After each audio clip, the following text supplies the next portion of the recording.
ओम श्री गुरुभ्यो नमः। हरिः ओम। श्री श्रीपद्यादिसिद्धलक्ष्मी समेत महागणपति प्रसाद सिद्धिद्वारा समस्त विद्यापालकत्वसिद्ध्यर्थं परीक्षाद्वारे प्रथमस्थान प्राप्त्यर्थं बुद्धिप्रकाश सिद्ध्यर्थं यथाशक्ति बुद्धि गायत्री मंत्रजपं करिष्ये। ओम अगजानन पद्मार्गं गजाननं अघर्निशं अनेकदन्तं भक्तानाम् एकदन्तम् उपास्महे। अथ मन्त्रजपम्। ॐ एकदन्ताय विद्महे वक्रतुण्डाय धीमहि तन्नो बुद्धिः प्रचोदयात्। ॐ एकदन्ताय विद्महे वक्रतुण्डाय धीमहि तन्नो बुद्धिः प्रचोदयात्।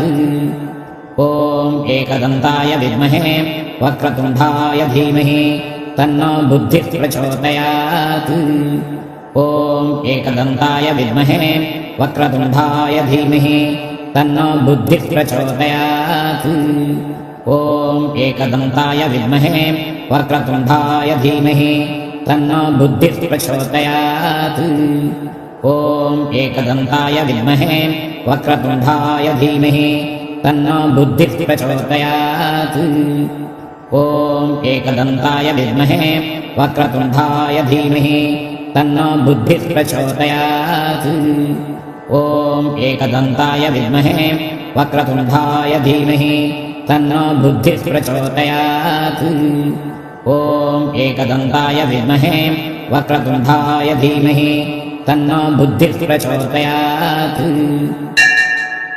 ॐ एकदन्ताय विद्महे वक्रतुण्डाय धीमहि तन्नो बुद्धिः प्रचोदयात्। ॐ एकदन्ताय विद्महे वक्रतुण्डाय धीमहि तन्नो बुद्धिः प्रचोदयात्। ॐ एकदन्ताय विद्महे वक्रतुण्डाय धीमहि तन्नो बुद्धिः प्रचोदयात्। ॐ एकदन्ताय विद्महे वक्रतुण्डाय धीमहि तन्नो बुद्धिः प्रचोदयात्। ॐ एकदन्ताय विद्महे वक्रतुण्डाय धीमहि तन्नो बुद्धिः प्रचोदयात्।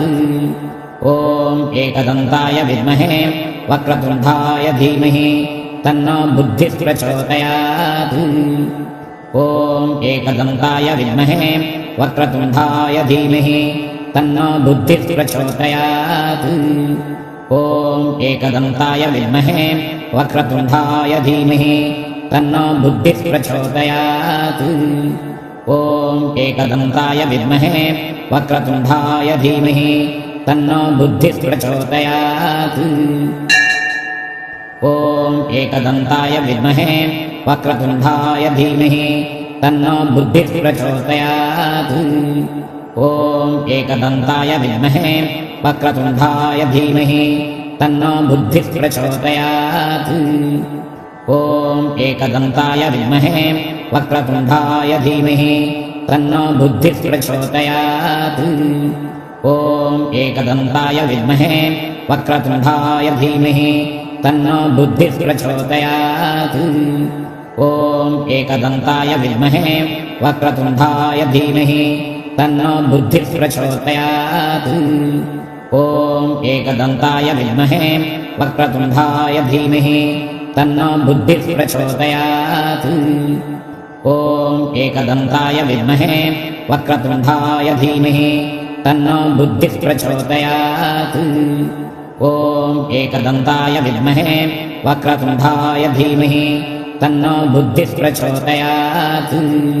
ॐ एकदन्ताय विद्महे वक्रतुण्डाय धीमहि तन्नो बुद्धिः प्रचोदयात्। ॐ एकदन्ताय विद्महे वक्रतुण्डाय धीमहि तन्नो बुद्धिः प्रचोदयात्। ॐ एकदन्ताय विद्महे वक्रतुण्डाय धीमहि तन्नो बुद्धिः प्रचोदयात्। ॐ एकदन्ताय विद्महे वक्रतुण्डाय धीमहि तन्नो बुद्धिः प्रचोदयात्। ॐ एकदन्ताय विद्महे वक्रतुण्डाय धीमहि तन्नो बुद्धिः प्रचोदयात्। ॐ एकदन्ताय विद्महे वक्रतुण्डाय धीमहि तन्नो बुद्धिः प्रचोदयात्। ॐ एकदन्ताय विद्महे वक्रतुण्डाय धीमहि तन्नो बुद्धिः प्रचोदयात्। ॐ एकदन्ताय विद्महे वक्रतुण्डाय धीमहि तन्नो बुद्धिः प्रचोदयात्। ॐ एकदन्ताय विद्महे वक्रतुण्डाय धीमहि तन्नो बुद्धिः प्रचोदयात्। ॐ एकदन्ताय विद्महे वक्रतुण्डाय धीमहि तन्नो बुद्धिः प्रचोदयात्। ॐ एकदन्ताय विद्महे वक्रतुण्डाय धीमहि तन्नो बुद्धिः प्रचोदयात्। ॐ एकदन्ताय विद्महे वक्रतुण्डाय धीमहि तन्नो बुद्धिः प्रचोदयात्। ॐ एकदन्ताय विद्महे वक्रतुण्डाय धीमहि तन्नो बुद्धिः प्रचोदयात्। ॐ एकदन्ताय विद्महे वक्रतुण्डाय धीमहि तन्नो बुद्धिः प्रचोदयात्।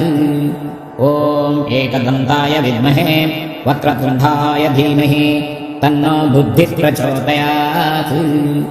ॐ एकदन्ताय विद्महे वक्रतुण्डाय धीमहि तन्नो बुद्धिः प्रचोदयात्। ॐ एकदन्ताय विद्महे वक्रतुण्डाय धीमहि तन्नो बुद्धिः प्रचोदयात्। ॐ एकदन्ताय विद्महे वक्रतुण्डाय धीमहि तन्नो बुद्धिः प्रचोदयात्। ॐ एकदन्ताय विद्महे वक्रतुण्डाय धीमहि तन्नो बुद्धिः प्रचोदयात्। ॐ एकदन्ताय विद्महे वक्रतुण्डाय धीमहि तन्नो बुद्धिः प्रचोदयात्। ॐ एकदन्ताय विद्महे वक्रतुण्डाय धीमहि तन्नो बुद्धिः प्रचोदयात्। ॐ एकदन्ताय विद्महे वक्रतुण्डाय धीमहि तन्नो बुद्धिः प्रचोदयात्। ॐ एकदन्ताय विद्महे वक्रतुण्डाय धीमहि तन्नो बुद्धिः प्रचोदयात्। ॐ एकदन्ताय विद्महे वक्रतुण्डाय धीमहि तन्नो बुद्धिः प्रचोदयात्। ॐ एकदन्ताय विद्महे वक्रतुण्डाय धीमहि तन्नो बुद्धिः प्रचोदयात्। ॐ एकदन्ताय विद्महे वक्रतुण्डाय धीमहि तन्नो बुद्धिः प्रचोदयात्।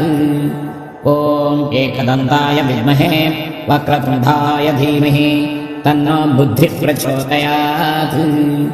ॐ एकदन्ताय विद्महे वक्रतुण्डाय धीमहि तन्नो बुद्धिः प्रचोदयात्। ॐ एकदन्ताय विद्महे वक्रतुण्डाय धीमहि तन्नो बुद्धिः प्रचोदयात्। ॐ एकदन्ताय विद्महे वक्रतुण्डाय धीमहि तन्नो बुद्धिः प्रचोदयात्।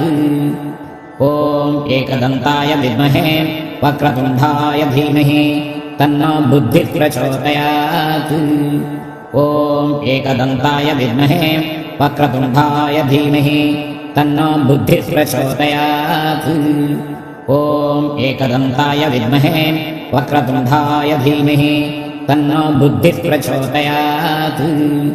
ॐ एकदन्ताय विद्महे वक्रतुण्डाय धीमहि तन्नो बुद्धिः प्रचोदयात्। ॐ एकदन्ताय विद्महे वक्रतुण्डाय धीमहि तन्नो बुद्धिः प्रचोदयात्। ॐ एकदन्ताय विद्महे वक्रतुण्डाय धीमहि तन्नो बुद्धिः प्रचोदयात्। ॐ एकदन्ताय विद्महे वक्रतुण्डाय धीमहि तन्नो बुद्धिः प्रचोदयात्। ॐ एकदन्ताय विद्महे वक्रतुण्डाय धीमहि तन्नो बुद्धिः प्रचोदयात्। ॐ एकदन्ताय विद्महे वक्रतुण्डाय धीमहि तन्नो बुद्धिः प्रचोदयात्। ॐ एकदन्ताय विद्महे वक्रतुण्डाय धीमहि तन्नो बुद्धिः प्रचोदयात्। ॐ एकदन्ताय विद्महे वक्रतुण्डाय धीमहि तन्नो बुद्धिः प्रचोदयात्। ॐ एकदन्ताय विद्महे वक्रतुण्डाय धीमहि तन्नो बुद्धिः प्रचोदयात्। ॐ एकदन्ताय विद्महे वक्रतुण्डाय धीमहि तन्नो बुद्धिः प्रचोदयात्। ॐ एकदन्ताय विद्महे वक्रतुण्डाय धीमहि तन्नो बुद्धिः प्रचोदयात्। ॐ एकदन्ताय विद्महे वक्रतुण्डाय धीमहि तन्नो बुद्धिः प्रचोदयात्। ॐ एकदन्ताय विद्महे वक्रतुण्डाय धीमहि तन्नो बुद्धिः प्रचोदयात्। ॐ एकदन्ताय विद्महे वक्रतुण्डाय धीमहि तन्नो बुद्धिः प्रचोदयात्। ॐ एकदन्ताय विद्महे वक्रतुण्डाय धीमहि तन्नो बुद्धिः प्रचोदयात्। ॐ एकदन्ताय विद्महे वक्रतुण्डाय धीमहि तन्नो बुद्धिः प्रचोदयात्। ॐ एकदन्ताय विद्महे वक्रतुण्डाय धीमहि तन्नो बुद्धिः प्रचोदयात्। ॐ एकदन्ताय विद्महे वक्रतुण्डाय धीमहि तन्नो बुद्धिः प्रचोदयात्। ॐ एकदन्ताय विद्महे वक्रतुण्डाय धीमहि तन्नो बुद्धिः प्रचोदयात्। ॐ एकदन्ताय विद्महे वक्रतुण्डाय धीमहि तन्नो बुद्धिः प्रचोदयात्। ॐ एकदन्ताय विद्महे वक्रतुण्डाय धीमहि तन्नो बुद्धिः प्रचोदयात्। ॐ एकदन्ताय विद्महे वक्रतुण्डाय धीमहि तन्नो बुद्धिः प्रचोदयात्। ॐ एकदन्ताय विद्महे वक्रतुण्डाय धीमहि तन्नो बुद्धिः प्रचोदयात्।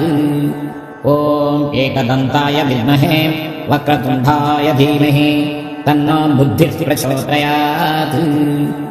ॐ एकदन्ताय विद्महे वक्रतुण्डाय धीमहि तन्नो बुद्धिः प्रचोदयात्। ॐ एकदन्ताय विद्महे वक्रतुण्डाय धीमहि तन्नो बुद्धिः प्रचोदयात्। ॐ एकदन्ताय विद्महे वक्रतुण्डाय धीमहि तन्नो बुद्धिः प्रचोदयात्। ॐ एकदन्ताय विद्महे वक्रतुण्डाय धीमहि तन्नो बुद्धिः प्रचोदयात्। ॐ एकदन्ताय विद्महे वक्रतुण्डाय धीमहि तन्नो बुद्धिः प्रचोदयात्।